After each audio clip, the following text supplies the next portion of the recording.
All right, let's jump right in with a question that sounds super simple, but trust me, it kind of unravels everything. Is the language you're hearing me speak right now actually good enough to describe what's truly real? Let's get into it. I mean, really think about it. English, or any human language, it didn't just pop out of nowhere, right? It evolved for really practical stuff, survival, communicating with each other, telling stories. But is that same tool really cut out for the job of describing the absolute fundamental structure of existence itself? That's the puzzle we're going to try and piece together today. So, to even begin to tackle this, we've got to go to the place where these big questions live. And in philosophy, that place has a name: ontology. Ontology, at its core, is pretty straightforward. It's the branch of philosophy that just tries to answer the question, what's out there? What actually exists? It's this classic, huge project of trying to make a list of everything in reality, not just tables and chairs, but the more abstract stuff too, like, do numbers exist in the same way? What about properties? But, philosophers, they can't just leave it at that. They have to take another step back. And that's where metaontology comes in. It doesn't ask what exists. It asks, hang on, what are we even doing when we ask what exists? Are we even asking the right question to begin with? And this is where things get really interesting in the modern debate. A lot of philosophers today argue that just making a big list of what exists is, well, kind of trivial. I mean, sure, numbers exist in some sense, chairs exist, so what? The real question, the much deeper one, is what's fundamental. What is part of the non-negotiable bedrock furniture of the universe? So, okay, how did we even get to this point? Well, for a long, long time, there was a pretty standard playbook for how to approach these questions about existence. And it all came down to looking really, really closely at the language we use every single day. This classic view, which was really championed by the philosopher W.V. Quine, basically said this: if you want to figure out what you believe exists, just look at what you say. The clues are hiding in plain sight, right inside your own sentences. And the method was honestly pretty straightforward. Step 1, just say what you believe in plain English. Step 2, take that sentence and translate it into a super precise language like formal logic to strip away any fuzziness. And then step 3, just look at what your new logical sentence needs for it to be true. So if your theory says there are prime numbers, well, guess what? You're committed to the existence of numbers. Simple as that. But here's the radical idea that's driving our whole conversation. What if the main tool we're using, our own language, is actually the problem? What if it's not some crystal clear window into reality, but more like a funhouse mirror, distorting everything we try to look at? And this really gets to the heart of it.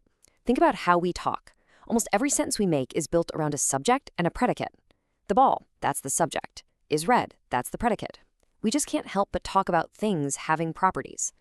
But, and this is a huge but, what if that's just a feature of our linguistic software, a kind of cognitive baggage that we force onto the world? What if ultimate reality isn't made of things and their properties at all?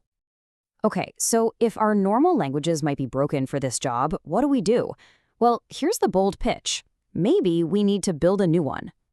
The whole idea is to engineer a brand new, formal, artificial language designed for one job and one job only: metaphysics.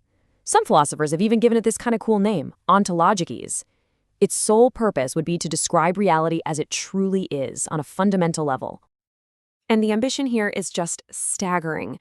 We're talking about a language that could describe reality as it is in itself, completely free from all the weird quirks of how human brains work. It's like trying to write, as one philosopher put it, the book of the world, in a language that perfectly mirrors the world's actual structure. Now, you probably saw this coming, right? An idea this huge, this ambitious, it's got to have a catch. And oh boy, does it. It runs headfirst into a massive, mind-bending paradox. Okay, so check this out. For ontologese to actually be useful, it can't just be a slightly cleaner version of English. It has to be able to say things that are literally unsayable in our languages, like describing a reality that has no objects, for instance. It needs to break free of the very limitations we're trying to escape in the first place. And there's the trap. If a sentence in ontologies can't be translated back into a language we actually understand, then what could it possibly mean to us? How could we ever check if a statement in this perfect language is true if we can't even wrap our heads around what it's trying to say? This quote from our source material just nails the problem perfectly.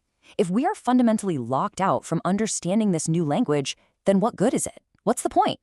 It's like having a perfect map of the universe, but it's written in a script that no human being could ever decipher. So you might be thinking, okay, that's a neat little puzzle for philosophers, but why should I care? Well, because this isn't just some abstract brain teaser.